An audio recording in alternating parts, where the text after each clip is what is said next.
Insulin is absorbed more quickly when it is injected into the subcutaneous adipose tissue in the abdomen than into the subcutaneous adipose tissue in the thigh. So it is more easily absorbed in the abdomen. The rate of absorption will be like it is more in the abdomen, followed by arm, followed by thighs, and then the buttock. So, but generally arms we don't prefer, because once it gives an erratic rate of absorption. Once you give the insulin in the arms, your arms will be constantly under exertion. So because of this, there might be an erratic absorption which may happen in the arms. So that is the reason why we don't ask the patients to take insulin in the arm. Rather, it should be in the abdomen, thighs, and followed by the buttock. So these are the preferred sites of insulin administration which has to happen. So two important things that we need to teach our patients are, one is this pinch up technique. So what is mean by pinch up technique is, so though the needles are very short nowadays, it doesn't get into the subcutaneous tissue and all these things.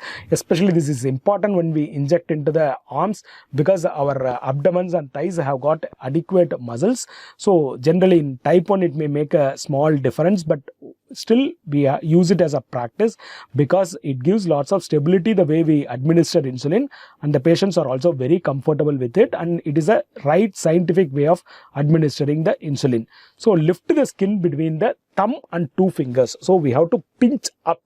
So when we do that, the portion of the thing which is getting pinched up will have lots of fatty tissue.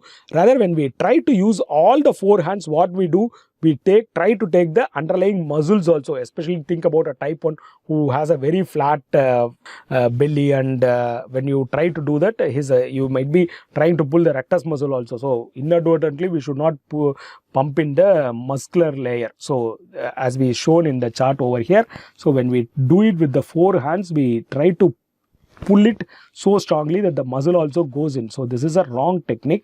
Rather, we have to use two fingers and thumb and try to lift it like this, and the insulin has to be administered. Then comes site rotation. Very, very important, because if we don't rotate the size, what will happen is the patient will be injecting every day in the same place. Like they will take it like this, administer, take it like this, administer, this, administer, administer, administer. If you do like this, this particular point will develop lipoatrophy or hypertrophy. So the lipid can become bigger or it can become atrophied. So both these things can happen. Lipohypertrophy is more, so that can make, like if the lipohypertrophy happens, the patient will be constantly administering the insulin over there. So the absorption will not be flat, the absorption will not be smooth, and it may not get absorbed also. So all these complications will happen. So choose an area, divide that area into 4 quadrants. In that 4 quadrants also, select a site within the quadrant to start injecting. Use 1 quadrant per week and inject 1 finger width away from your last injection. So we have charts like this. So where the patients can use, like this is for the thigh rotation. So we use charts like this for thigh rotation, which is very simple. Like you go like this, go like this, go like this, go like this, go like this, go like this, go like this. So they can just put it, say let us presume absorb it as thigh, they can use in this direction.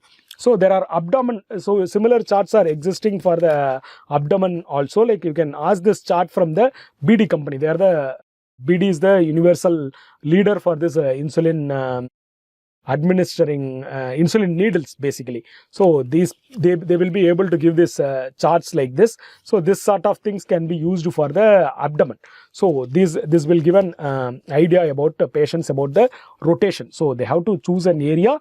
Within the area, they have to divide it into 4 quadrants, and in that quadrant they should start injecting and use 1 quadrant per week. Next week they have to rotate it within that quadrant, and next week they can change to the other quadrant so that it doesn't get absorbed.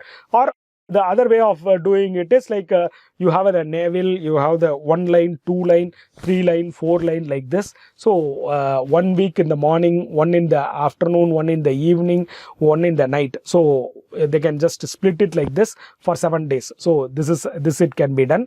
Or it can be like morning, afternoon, night, basal, like this. They can just go rotation like this, come rotation like this, and keep doing. And after 2 weeks, they can move to the thighs. This way, like, they have to keep rotating. They should not get administering the same place. Understand about this concept of site rotation, and there are few ways of scientifically how we do that with the help of this chart.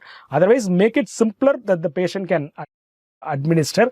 Don't complicate too much, but at the same time, the site rotation is very, very important. The message should be very clear for our patients.